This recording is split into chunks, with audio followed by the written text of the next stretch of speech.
দর্শক, আজকে আপনাদেরকে আমি ব্যাক পেইনের কিছু এক্সারসাইজ দেখাবো, থেরাপিউটিক এক্সারসাইজ এবং খুবই ইম্পর্টেন্ট এক্সারসাইজ। যারা ব্যাক পেইনে ভুগছেন দীর্ঘদিন, স্পেশালি আমার রোগী যারা ডিপিআরসি হসপিটালে চিকিৎসা নিয়ে চলে গিয়েছেন বা এখন ঠিকমতো এক্সারসাইজ করেন না বা ভুলে গিয়েছেন, তাদের এটা অনেকাংশ উপকারে আসবে। আর যারা ব্যাক পেইনে নতুনভাবে ভুগছেন বা পিএলআইডি আপনার ডায়াগনোজড হয়েছে, পিএলআইডি রোগীর ক্ষেত্রে এক্সারসাইজ খুবই উপকারে আসবে এবং এটা খুবই ইম্পর্টেন্ট একটা এক্সারসাইজ যে আমার ফেসবুক পেজ এবং ইউটিউবে এবং অন্যান্য যে সোশ্যাল মিডিয়াতে আছে, আপনারা বারবার রিকোয়েস্ট করছেন বিভিন্ন এক্সারসাইজ দেওয়ার জন্য।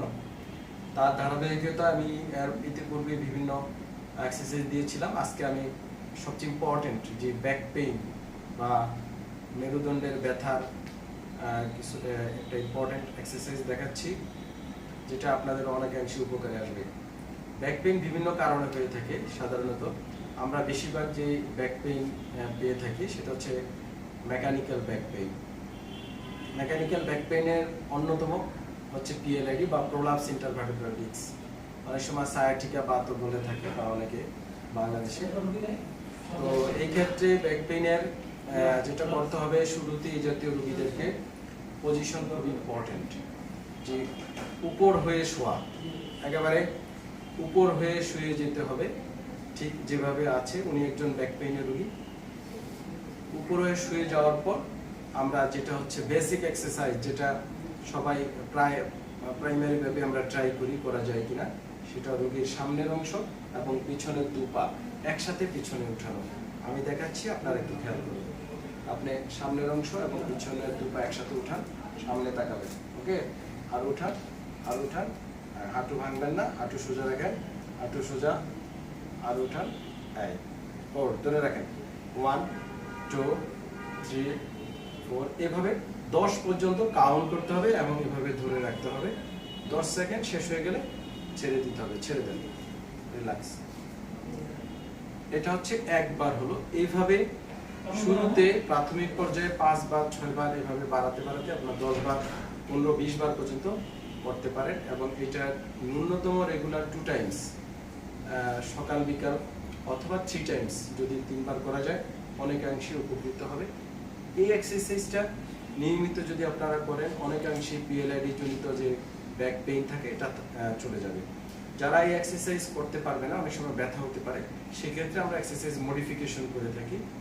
সেক্ষেত্রে হাত দুটো সামনে নিয়ে যেতে হবে, হাত দুটো সামনে নিয়ে যান, হাতের উপর উপর রাখবেন, শুধু সামনের অংশটা উঠাবেন। ওকে, সামনের অংশ হাতে ভর দিয়ে উঠান, উঠান, হাঁটু, হ্যাঁ একেবারে এলবো সোজা হয়ে যাবে, এলবো সোজা, আর উঠবে, আর উঠবে, আর উঠবে, এলবো সোজা হবে, এলবো, হ্যাঁ, yes, this is another modification. এবং 10 সেকেন্ড হোল্ড করতে হবে, এলবো সোজা থাকবে, সামনে তাকাতে হবে। ওকে,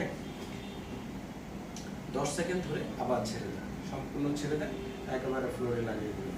ওকে, রিল্যাক্স। এইভাবে আগের মতো 5 বার 10 বার আপনি গ্রাজুয়ালি করতে পারেন।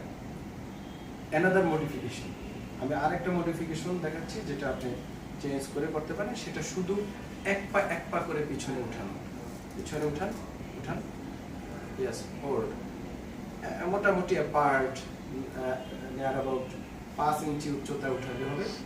এটাও 10 সেকেন্ড হোল্ড করে রাখতে হবে। 1 2, এভাবে 10 পর্যন্ত কাউন্ট করার পর 10 সেকেন্ড টাইম পার হওয়ার পর আপনাকে ছেড়ে দিতে হবে। একইভাবে এটা সেম, উঠান,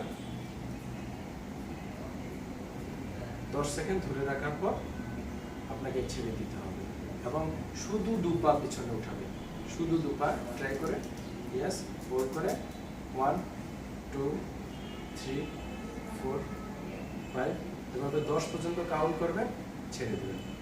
এই হচ্ছে অ্যানাদার মডিফিকেশন। কেউ যদি প্রথম এক্সারসাইজটা করতে না পারেন, দ্বিতীয় যে এক্সারসাইজ সামনে হাত দিয়ে দেখালাম সেটা করা যেতে পারে। সেটা না হলে পিছনে এক পা করে করা যেতে পারে। এক্ষেত্রে আপনার যে ডিস্কের সমস্যা আছে, পিএলআইডি ব্যাক মাসেলের যে অনেক সময় মাসেল স্পাজম থাকতে পারে, মাসেল উইক থাকতে পারে, মাসেলের গ্রেড কমে যেতে পারে, সেক্ষেত্রে ব্যাক মাসেল অনেক স্ট্রেংথ হবে এবং অনেকাংশে পিএলআইডি সমস্যা চলে যাবে। তো দর্শক, আমরা নেক্সট আরেকদিন আপনাদের অ্যানাদার কোনো এক্সারসাইজ, থেরাপিউটিক এক্সারসাইজ আমি দেখাবো। অবশ্যই আপনারা আমার ফেসবুকে লাইক, শেয়ার এবং কমেন্ট করে সাথেই থাকুন। আসসালামু আলাইকুম ওয়া রাহমাতুল্লাহি ওয়া বারাকাতুহু।